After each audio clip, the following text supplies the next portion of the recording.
everyone. Welcome. Christopher Hart here with Transforming Lives Coaching and Consultant. For those that don't know me, I am a coach and a consultant in the areas and fields of organizational leadership development, as well as the psychology of success in peak performance. And so we're continuing our Lead Strong Leadership series where we look to increase leadership impact and influence amongst ourselves and other people, whether or not we're leading ourselves or we're leading others in a business, our home, or even other environments like churches, organizations, etc. So today's topic, we're talking about courage and cowardice. And when we talk about courage and cowardice, we're talking about courage and cowardice in leadership. Okay, and so we're going to dig into that today. We're going to look at both sides of the coin with regard to courage, like what is courage, what is cowardice, what causes it, how do we persevere through, and what does the outcome look for each? Because courage and cowardice are a choice. And what we know about life, and definitely leadership, is that life is choice. Your life and how it's defined now and in the future is all defined by your choices, okay?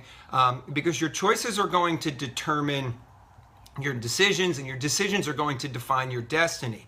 So what we're looking at here are two choices in leadership. You have a choice to either be courageous or you have a choice to be led, or here's how I actually put it.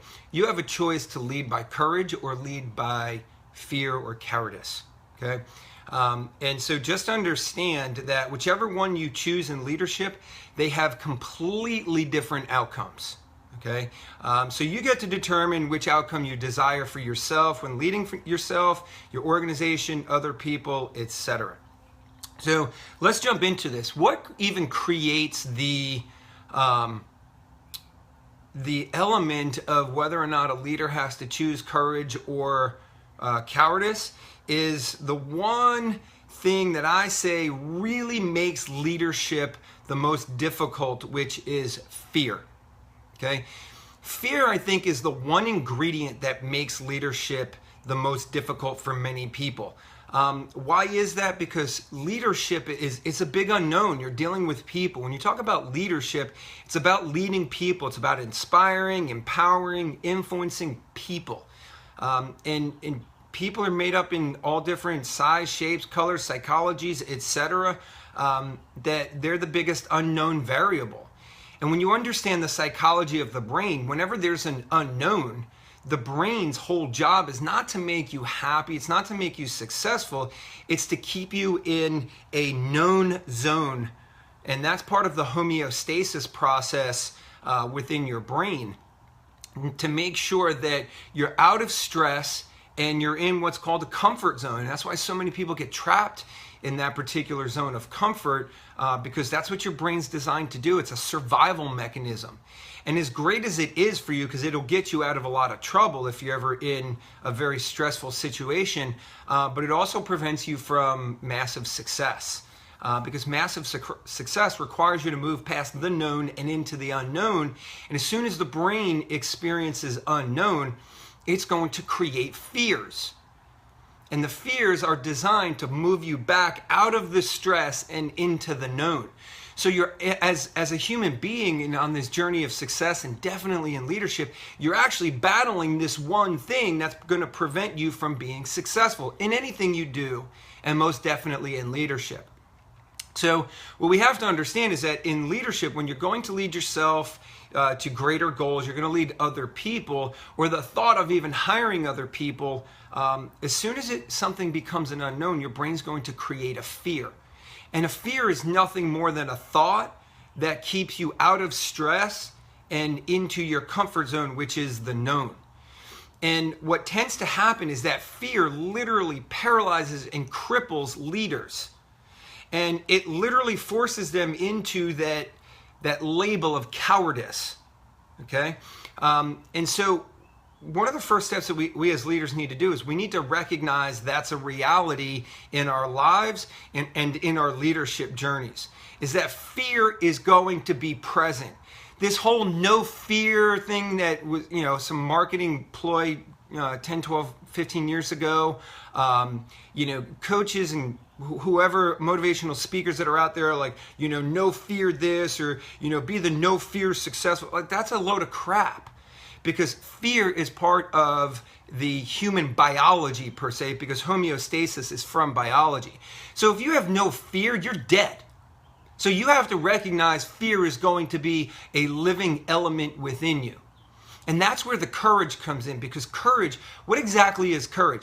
Courage is recognizing that fear exists, understanding what it is, and pushing through anyway, right? So when a fear comes up, which is nothing more than the brain recognizing an unknown that could cause stress, and it's going to give you a known to keep you in that comfort zone, okay?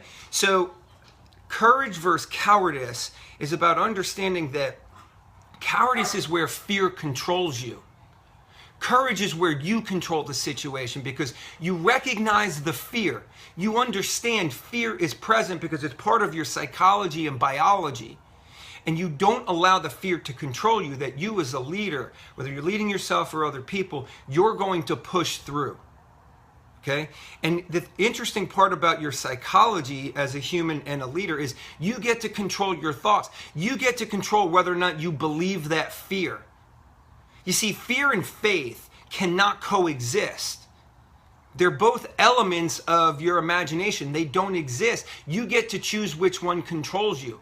Do you have faith in that which created you? Do you have faith in yourself? Do you have faith in your abilities to succeed and achieve, which in turn is going to allow you the opportunity to push into the courage zone and push through that unknown to make it a known? Or are you just going to submit to fear? And here's why. There's a couple things that I have, there's a couple notes that I wrote on this topic I want to share with you guys. Courage tells us a lot about people, fear tells us a lot about people. Good morning, Carol. Good to see you. Great seeing you guys yesterday on FaceTime for Easter. So happy Easter to you guys. Fear tells us a lot about people. It tells us a lot about people and tells us a lot about leaders based off of which one they're going to choose on this journey. Are they going to choose cowardice, or are they going to choose courage? See, there's a lot of coward-like leaders out there. And it's not so much to be judgmental as it is to understand that fear is controlling them. Fear is controlling their inability to grow their organization. Fear is controlling them from making the decisions they need to make in order to create that breakthrough in themselves, in their organization, for other people. They're more scared of fear, or they're more focused on fear than they are on their own abilities to be courageous. Okay? Courage and cowardice are both contagious. And what that means is both are going to manifest. And both are triggered elements. They're programmed elements that are triggered by a response. Or they trigger a response, based off of your programming. So whether you choose courage or you choose cowardice, understand that whatever you choose, you've programmed that in along the way. And the great thing is whatever you program in, you can program out and you can override, just like a computer. Your brain's no different. The computer and its central processing unit was created exactly how the brain operates. So it becomes a choice moving forward. If if cowardice and fear has controlled you in your life and in your leadership journey, you can make a decision today to change that, just based off of your decisions. Because understand, whichever one you allow to control you now is going to manifest itself over time. And the more that it manifests, the more deeply it roots in your programming, and the more it will control you. It's almost as if it's a vicious cycle. And that cycle will not break until you make the choice. That's why I say life is choice. Until you make the choice to choose differently and make different decisions, to choose courageous decisions versus cowardice decisions. Why? Because courage and cowardice are contagious. Okay. Fear. Here's the thing about fear and courage, cowardice and courage. Without courage, We're slaves to our own insecurity and possessiveness.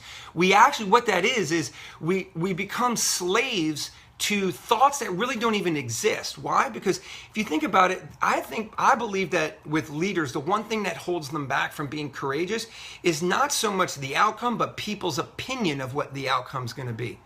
Okay? Because here's what we know about fear. There's only two fears that you're organically born with. Fear of falling and the fear of loud noises. Don't believe me? Go take some pots and pans and cymbals and crash them by a little baby. You'll see them freak out. Or just take a baby and throw it up in the air and it'll start floundering. Every other fear is programmed in over life. Fear of inadequacy, fear of failure, and quite frankly, fear of success are all of the three common fears that many people experience. And really where those fears come from Judy says, was just thinking that my fear comes from others' opinions. That's exactly where it comes from, right? Because if you live for other people's opinions, you'll die to their opinions. If you live for what other people think, people don't really care about you, guys. Right? The only ones that really care about you are maybe the ones that have an immediate impact on your lives, like your parents, your siblings, your children, and quite frankly, sometimes in life you're starting to see even they don't really care. This is your life. You have to live for it. You have to live for the outcomes, not people's opinions. It's outcome living versus opinionated living. Because understand this, without that courage, you are slave to people's opinions. And that's where we say that we're slaves to our own insecurities, because we're not secure about ourselves and our abilities, that we're more worried about people's opinions and the possessive nature within that than we are about our abilities and how secure we are in who we are and who God made us to be. God made us to be unique. Stop trying to be like other people. God made you unique. Stop living for their opinions. God made you for a purpose. Live for that outcome, not other people's opinions. Okay? A leader without courage will never, ever let go of the familiar, because the familiar is the known. And if you don't have courage, which is the recognition of fear and saying, screw that, I'm pushing through anyway, because I got God on my side, I got my own securities, I know my abilities, I'm all powerful because God lives within me. Like when that starts to become your psychology, part of your mind and your heart, then courage gets to be a part of your decision-making process. But without that, you'll always stick to the known and you'll live in that trap of what we call the comfort zone. That's why people get stuck in this comfort zone. Jim Collins wrote a great book. Good is the enemy of great. Good is your comfort zone. And people become conditioned that good is good. Good sucks, people. Pardon my French, but good sucks because it's the enemy of great. And in order to be great, you must embrace courage. Judy says, some may think that my postings are narcissistic. I don't think they're narcissistic. They're yours. You are who you are. I love you anyway. But it's actually me facing my fears and insecurities, embracing the suck. Absolutely. We did a video on embracing the suck. Judy, I hope you watched it. Maybe you did. That's where you got the terminology. If not, probably got it from someone else. That's okay too. But embrace the suck. Because the suck pushes you through. It's recognizing, and that's courage. I recognize this journey is going to suck. I recognize there's going to be some pain. I recognize there's going to be some unknowns, but I'm going to embrace the suck and I'm going to choose courage because I'm not going to be enslaved to my fears. And I know if I don't choose courage, I'll always be stuck in that comfort zone. And I've never seen someone write a book, speak on stage, or speak about success happening in this zone of comfort. Never have. Who do you want to be? Do you want to be a comfort zone person and just live, a life of average and one that, lives for the opinions of others and die to what their true opinions are? Or do you want to be great? Because if you want to be great, you have to choose courage. And understand this, and we'll wrap it up here. Lack of courage will sabotage a leader. Whether you're leading yourself, you're leading your family, you're leading your church, you're leading an organization, you're leading something that has an impact on other people's lives. What you choose will manifest greater in your life and will manifest in your followers. And if you choose cowardice over courage, it will sabotage you leading your own life. It'll sabotage you leading churches. It'll sabotage you leading other women, other men, other organizations, and the organization that you currently lead, and talent will either leave you or they'll become conditioned to fear, which in turn will make it an even greater sabotage-like cycle. So here's what we can do. Here's what we need to understand. Courage will empower. They will empower people. Why? Because it gives them the ability and authority to do that which they desire to accomplish. When you when you choose courage over cowardice, you show other people it's okay to face your fears. Quit being that leader that needs to be so strong that, hey, fear, I'm not afraid of anything. That's a load of crap. Be the leader that's authentic, that can show people and say, you know what, I have fears. And the reason why I'm saying that is because I'm going to choose courage over allowing that fear to control me. Even if the outcome is not the one that I like, I can make a choice to make it better and fix it. Screw this fail forward stuff, guys. How about we understand that forward comes from recognition of fear and choosing courage over cowardice, okay? Because understand, it's a choice. So from this point forward, here's what I'm going to challenge you with. When fear shows up, define it. What is this fear? Is this a fear that's trying to keep me in a comfort zone? Is this a fear that's trying to cause me to live for other people's opinions? Because I know fear is not something of God. Fear does not exist in God's realm. Faith does. And when you believe in Him and you believe in yourself and you believe yourself that God created you to live out His design for your life, and what you'll come to understand is that you're going to choose courage. And when you choose courage, you grow as a leader and you empower other people. Guys, thank you for joining me today. If you're watching this on YouTube, feel free to like the video, share it, subscribe to our channel. If you're watching this live, thank you for joining us today. Feel free to visit our website, www.transforminglivescoaching.com. Remember one thing. God loves you. So do I. Have a great rest of your day. Lead strong, choose courage, and forget fear. Have a great rest of your day. Take care.